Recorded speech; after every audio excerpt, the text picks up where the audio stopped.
A paz do Senhor para os meus irmãos, amém? Que quem está falando é a irmã Tatiana. E eu venho trazer uma palavra para meus irmãos, amém? Que se encontra em Jó, capítulo 23 e o versículo 14.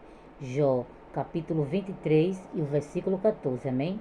Quem tiver a Bíblia quiser acompanhar, meus irmãos, que diz assim: porque cumprirá o que está ordenado a meu respeito, e muitas coisas, como está, ainda tem consigo. Só até aqui, meus irmãos. Que Deus está falando para mim, para você, meus irmãos, é que o que Ele ordenou na tua vida, meus irmãos, vai se cumprir, meus irmãos. Porque Deus, Ele não é um para que minta, nem filho de um para que venha se arrepender, meus irmãos. Que nessa noite, meus irmãos, você só venha descansar no Senhor, meus irmãos. Porque o que Ele cumpriu, prometeu na tua vida, vai se cumprir, meus irmãos. Porque Deus não é um para que minta, nem filho de um para que venha se arrepender, meus irmãos. Só descansa no Senhor, meus irmãos. Aquieta o teu coração, meus irmãos. Porque quando vocês estamos inquietos, meus irmãos, Deus não trabalha não. Descansa no Senhor, meus irmãos, e confia no Deus que vocês servim, meus irmãos. Porque o que Ele prometeu na tua vida, Ele vai cumprir, meus irmãos.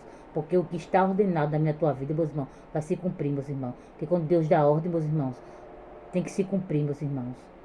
Porque o que Ele prometeu na tua vida vai se cumprir, meus irmãos. Porque Deus é fiel, meus irmãos. Ele não é um para que minta, nem filho não é um para que venha se arrepender, meus irmãos. E o que Ele prometeu na tua vida vai se cumprir, meus irmãos. Só descansa no Senhor, meus irmãos. Porque o que Ele prometeu na tua vida, Ele vai cumprir, meus irmãos. Porque nada nem ninguém pode impedir, meus irmãos, os planos de Deus na tua vida. Ninguém pode impedir, meus irmãos. Porque Deus é fiel, meus irmãos. E quando Ele fala, Ele cumpre, meus irmãos. Porque Deus, Ele vela pela sua palavra, meus irmãos.